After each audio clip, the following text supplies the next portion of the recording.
cercano, parece ser, a las 680.000 unidades, pero hablamos también del dato que nos da el censo de vivienda de segunda mano, el último censo disponible, ¿de acuerdo? Todavía no están los datos actualizados del 2011, pero el último censo disponible tenemos el dato de 3 millones de viviendas de segunda mano vacías y sin uso. También hay que saber que de esos 3 millones, pues probablemente 1 millón largo sean viviendas que es que no se podrían poner en uso por circunstancias diversas, desde jurídicas, imposibilidad de ocuparlas, herencias, propietarios predeterminados, hasta viviendas pues que están en una situación pues de lo que hemos ya venido hablando cuando hablamos de operaciones de renovación urbana como infravivienda, ¿no? Viviendas que es que realmente, hasta que no se haga una operación importante de sustitución de las mismas, es que es imposible ocuparlas, ¿no? Todo esto además con el agravante, y ahí retomo también un poco las palabras del secretario general, de Carles Sala, cuando comentaba cómo en sucesivas épocas, tanto desde el Estado como por parte de las comunidades autónomas, se ha intentado resolver el tema de la vivienda vacía, propiciando su uso o realizando algún tipo de política con la vivienda vacía. Que yo creo que fundamentalmente el elemento que podría sacarlas del lugar en el que están sería ofrecerlas al alquiler y fomentar con ello que hubiera una mayor oferta de vivienda. No obstante, realmente desde el Estado yo he conocido propuestas básicamente desde el año 92, yo diría. Ninguna de ellas prosperó en relación a adoptar medidas normativas en relación con la vivienda vacía, ¿no? Y luego también he conocido iniciativas autonómicas que han ido pues desde el establecimiento de impuestos especiales para las viviendas que estén vacías hasta el supuesto expropiatorio por incumplimiento de la función social de la propiedad, ¿no? Hay alguna comunidad autónoma que permite la expropiación de estas viviendas vacías por mantenerlas desocupadas un plazo superior a 1 año, ¿no? Esta es la regulación que ahora mismo tiene el País Vasco, con independencia de que no tenga un desarrollo reglamentario que permita poner en marcha como tal esa técnica. Pero bueno, es un problema que efectivamente está ahí, y desde ese punto de vista, en materia de alquiler, la propuesta normativa del Estado iba básicamente encaminada, dentro de esa propuesta que contiene el Programa Nacional de Reformas,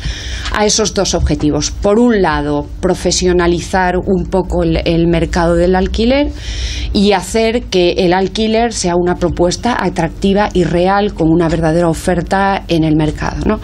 El proyecto de ley de medidas es el que está en un mayor en un estado más avanzado de tramitación parlamentaria. Se ha cerrado ya el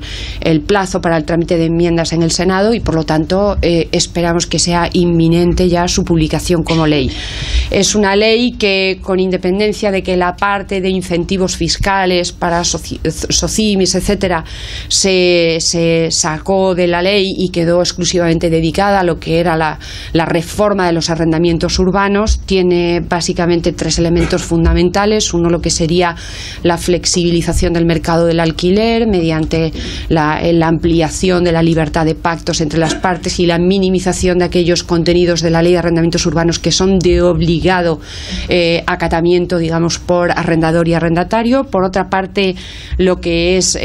la seguridad jurídica, ampliar los elementos de seguridad jurídica tanto para arrendador como para arrendatario, hasta tanto el mercado del alquiler siga siendo este mercado artesanal que comentábamos. Y por otro lado,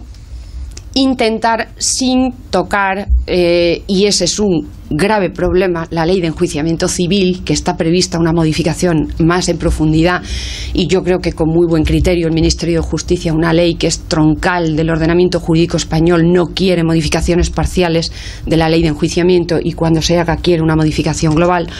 Pues intentar agilizar en la medida de lo posible y sin tocar, como digo, de manera sensible la ley de enjuiciamiento civil, intentar agilizar los procedimientos de desahucio.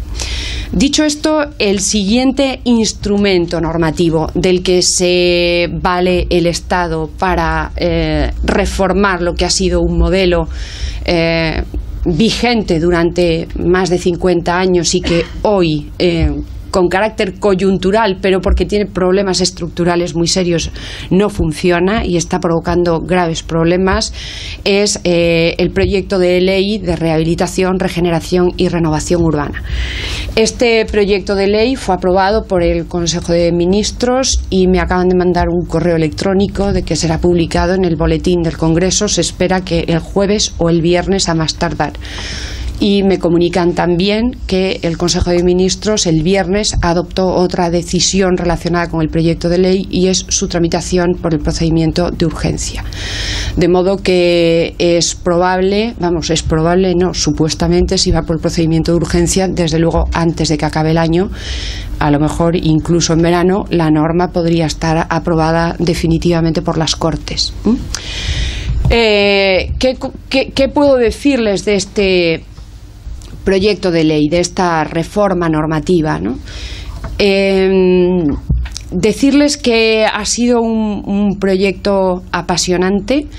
enfrentarse a él, ver cuáles eran los problemas que teníamos en la normativa básica estatal, que ya de por sí es complicado, porque en esta materia en concreto la posibilidad de llegar a invadir ámbitos competenciales ajenos es amplia, porque el urbanismo, la vivienda son competencias exclusivas de las comunidades autónomas y las comparten en cuanto a ordenación, es decir, planificación y gestión con los ayuntamientos, con independencia de que en el Estado somos muy conscientes de cuál es aquello que es legislación básica hoy y que debería ser legislación básica aunque todavía no esté aprobada por el Estado, ¿no? Desde ese punto de vista, para poder empezar a trabajar en la reforma normativa teníamos que tener en cuenta básicamente tres textos legales, ¿no? En primer lugar, teníamos la Ley de Suelo,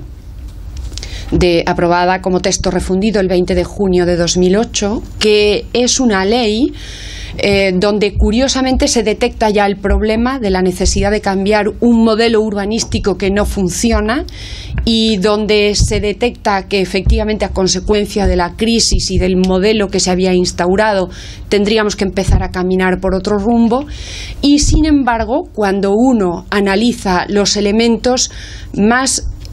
innovadores o más interesantes que en aquel momento aportó la Ley de Suelo, se da cuenta de que aquellos elementos siguen pensando en el crecimiento urbanístico o en la ciudad expansiva, ¿no? Aquí ha salido un tema y es un tema recurrente. Yo de entrada anticipo que en el proyecto de ley ustedes no lo van a ver, con independencia de que, como bien decía la directora general, a la ley le queda todavía trámite parlamentario y efectivamente quizá ese será el momento, pero uno de los elementos más innovadores que introdujo la Ley de Suelo fue establecer como una base estatal obligatoria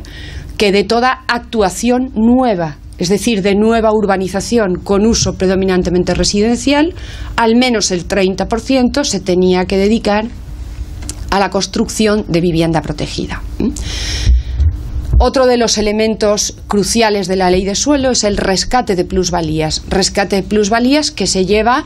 por supuesto, y como ha sido ya tradicional, incluso a los suelos urbanos consolidados, ¿no?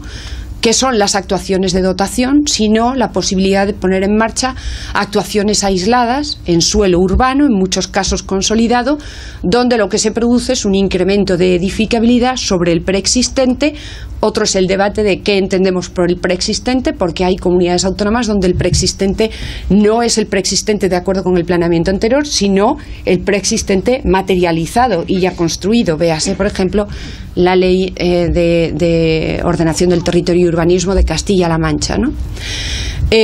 Bueno, pues esos incrementos de edificabilidad, cambios de uso o aumentos de densidad, automáticamente a través de las actuaciones de dotación generan